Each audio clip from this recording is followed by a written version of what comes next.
Dans ce chapitre intitulé L'évolution de l'homme spirituel, Sri Aurobindo nous guide vers une compréhension plus profonde de l'émergence de l'être spirituel à partir de l'être mental. Il nous fait comprendre que pour comprendre le processus évolutif, il est essentiel de comprendre la nature et ses intentions. Il souligne deux vérités essentielles: la nature suit une double révolution, celle de l'évolution de la nature instrumentale et celle de l'évolution de l'âme. Ces deux révolutions sont interdépendantes et conduisent parfois à des conflits entre la conscience intérieure et la nature. La nature pousse également vers l'ouverture de la dimension intérieure et spirituelle à travers quatre voies: la religion, l'occultisme, la pensée spirituelle et l'expérience spirituelle. Une troisième vérité importante est que toute émergence dans l'évolution se fait par un dépliement lent, car chaque nouveau principe doit se libérer d'une involution dans l'inconscience et l'ignorance. Ce processus d'émergence se fait en trois étapes: un dépliement lent initial, puis une émergence plus rapide et enfin un développement accéléré de ses possibilités. Cette connaissance condensée et profonde nous permet de comprendre tous les aspects de l'évolution à travers toutes les étapes et tous les niveaux. Elle nous donne un éclairage sur toutes les opérations de la nature dans l'évolution.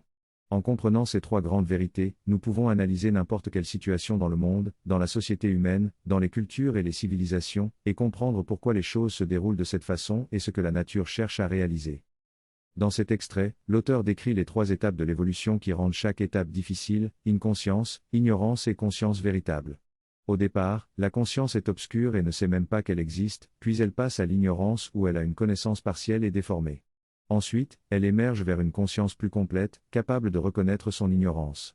Enfin, elle atteint la conscience véritable où elle sait et reconnaît sa propre sagesse. L'évolution de l'humanité suit un lent déploiement de ces étapes, et chaque nouvelle idée ou principe doit également émerger de l'inconscience et de l'ignorance pour atteindre une compréhension plus profonde. Même la spiritualité a ses racines dans l'inconscience et l'ignorance, et doit faire son chemin pour émerger de ces états. À chaque stade de son évolution, la conscience doit trouver un moyen de sortir de l'involution. Cependant, ce processus n'est pas facile car la conscience est profondément liée et ne sait pas qu'il y a une sortie. Elle se déplace en zigzag, cherchant à se rapprocher de la lumière et à se libérer de l'obscurité. Le processus de libération se divise en trois grandes étapes, chacune ayant ses composantes spécifiques. Tout d'abord, la conscience doit se libérer de l'involution, ce qui est une tâche difficile. Elle doit parvenir à se détacher de l'obscurité initiale et à s'extraire de l'inconscience. Cela nécessite une volonté ferme, symbolisée par un marteau, et une concentration ciblée, représentée par un burin. Le bras droit représente l'activité volontaire, tandis que le bras gauche représente la passivité. Ensemble, ils permettent à la conscience de se tailler sa propre voie et de se libérer de l'emprise de l'involution. Le texte parle de l'émergence de l'esprit à partir de l'esprit, et comment cela peut s'appliquer à notre contexte actuel. Il mentionne également comment la force de vie émerge de la matière et comment l'esprit émerge de sa force de vie originale. Il souligne l'importance de lutter contre les oppositions et les changements pour préserver notre individualité. Le texte explique également comment la conscience mentale peut limiter l'émergence de notre être spirituel et comment nous devons lutter contre les forces qui nous retiennent en arrière. Il mentionne l'expérience de la tension et du tiraillement lors de l'émergence de la conscience spirituelle. L'auteur soutient qu'en posant notre progression, nous risquons de retomber dans l'obscurité et il partage une expérience personnelle avec une difficulté visuelle croissante après un certain âge. Il y a une méthode interne pour corriger la vue, qui consiste à se détendre consciemment les yeux avant de dormir et à travailler sur la relaxation intérieure. Au bout de 3 ou 4 semaines, la vue s'améliore de manière significative jusqu'à récupérer environ 80% de la vision normale. Cependant, les voyages et le décalage horaire ont affecté cette amélioration et tout s'est rapidement détérioré. La résistance et les obstacles de l'inconscience et de l'ignorance compliquent davantage ce processus. L'inconscience oppose instinctivement tout mouvement ou changement, tandis que l'ignorance crée une obstruction et un mélange entravant. Ces difficultés rendent le processus de guérison plus difficile et retardent le progrès. Dans ce texte, l'auteur parle des difficultés liées à l'émergence de la conscience de l'ignorance. Il explique que la lumière de la connaissance est souvent mélangée à l'obscurité, ce qui limite et fausse sa véritable nature. Ce mélange crée des obstacles et des barrières qui ralentissent notre progression. De plus, nous pouvons être aveugles face à ces difficultés et ne pas comprendre pourquoi nous ne progressons pas aussi rapidement que nous le souhaiterions. Ces difficultés sont également présentes dans d'autres aspects de notre vie et peuvent entraver le développement de nos capacités et de nos projets. L'auteur décrit ensuite les 4 étapes de l'émergence de la nature et souligne que ces mêmes difficultés s'y retrouvent. Finalement, il propose d'identifier ces difficultés et de les surmonter afin de permettre une émergence plus rapide et fluide vers un niveau de conscience supérieur. Dans ce texte, l'auteur aborde le processus évolutif à travers différentes étapes. Dans la première étape, la qualité distincte et reconnaissable commence à se manifester progressivement, puis devient de plus en plus claire et formatrice. Dans la troisième étape, il y a une émergence décisive et un renversement de conscience, marquant le début d'un changement radical. Cependant, il souligne que cette troisième étape est encore faible et nécessite beaucoup de travail pour atteindre la perfection. L'auteur souligne également que ce processus est présent partout dans la nature et que l'ignorer revient à manquer l'intention de la nature. Il mentionne l'exemple de l'évolution de l'œil, qui s'est produite à travers de nombreuses étapes inutiles avant d'aboutir à un œil fonctionnel. L'auteur critique le fait que cela ne peut pas simplement être expliqué en observant sa fréquence, soulignant le caractère complexe et mystérieux de la procédure naturelle. La capture d'intention est essentielle.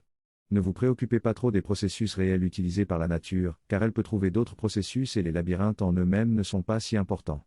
C'était l'approche des anciens yogis, qui ne trouvaient pas nécessaire d'entrer dans les détails des processus de la nature car ils considéraient que la connaissance intérieure était évidente pour eux et que les spécificités extérieures des processus de la nature étaient secondaires. Ils ne jugeaient pas nécessaire d'approfondir ces informations, contrairement à la science moderne qui se focalise sur l'étude détaillée de la complexité des procédures de la nature. Cependant, cette tendance matérialiste extrême de la science moderne ne peut pas accepter l'idée d'intention dans la nature. Pour eux, tout doit être mécanique. Ainsi, l'étude approfondie des processus complexes de la nature est devenue le centre de l'attention, justifiant ainsi cette approche matérialiste obsédante. Cependant, en reconnaissant l'intention de la nature et en comprenant que le labyrinthe n'est pas si important, il est préférable de se concentrer sur l'intention et de laisser la nature créer de nouveaux schémas. Pourquoi s'embêter avec les étapes spécifiques quand il suffit de travailler sur l'intention et d'infuser l'énergie de prana avec l'intention de l'esprit ? La science moderne n'aurait pas pu aller aussi loin dans cette exploration matérielle si elle avait pris en compte cette autre dimension de l'intention de la nature.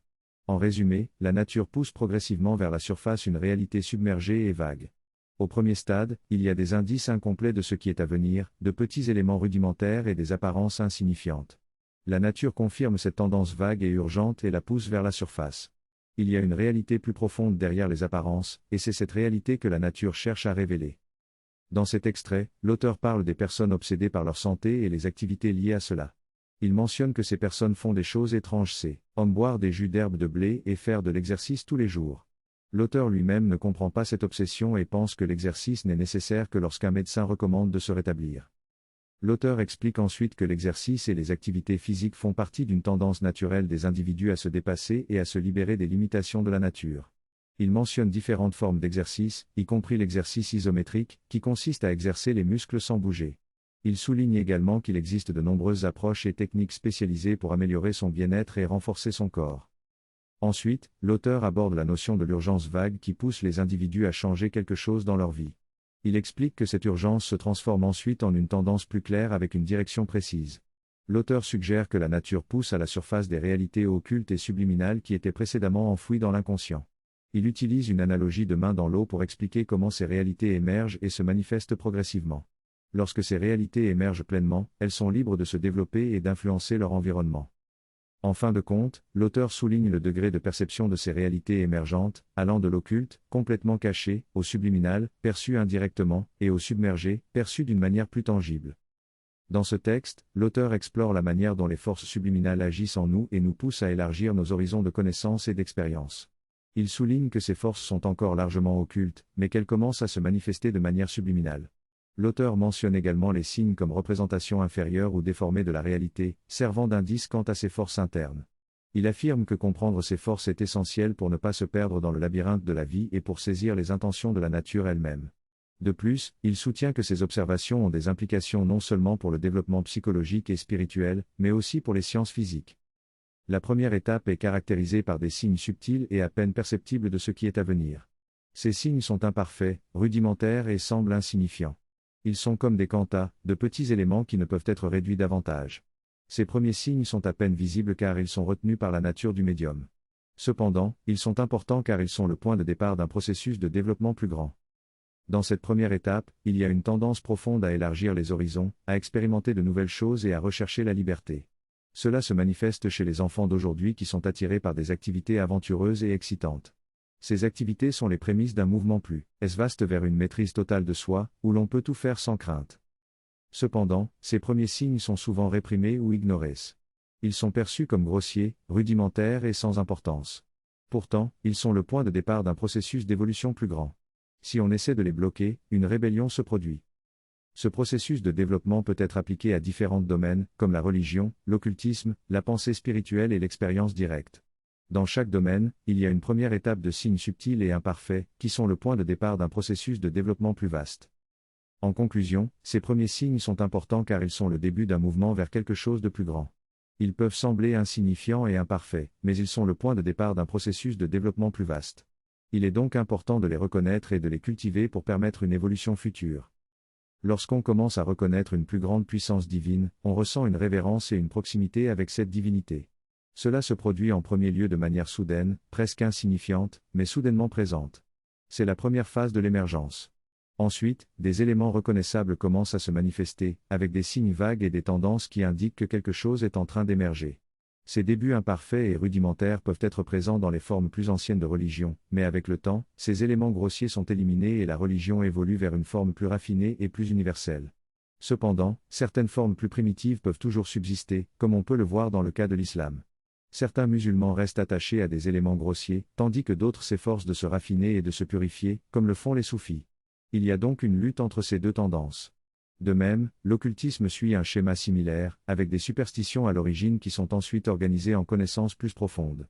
Tout cela montre que les religions et les expériences spirituelles émergentes ont des éléments grossiers au départ, mais peuvent se raffiner et se purifier avec le temps. Dans cet extrait, il est mentionné un exemple récent d'une personne qui a été traitée avec des médicaments psychiatriques parce qu'elle a été convaincue, par la société et sa famille, qu'elle souffrait de dépression sévère et de problèmes psychologiques.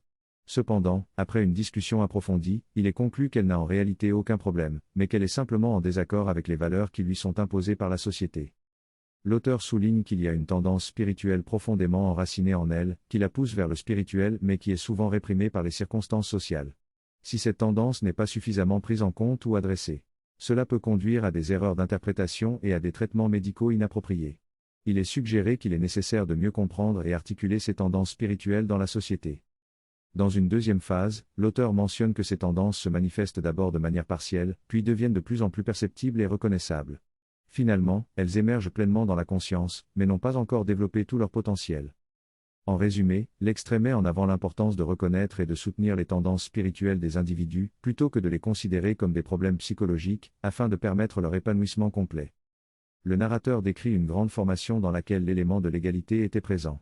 Il y avait une différence complète d'attitude et de relation envers l'argent, ainsi qu'un système de valeurs différent.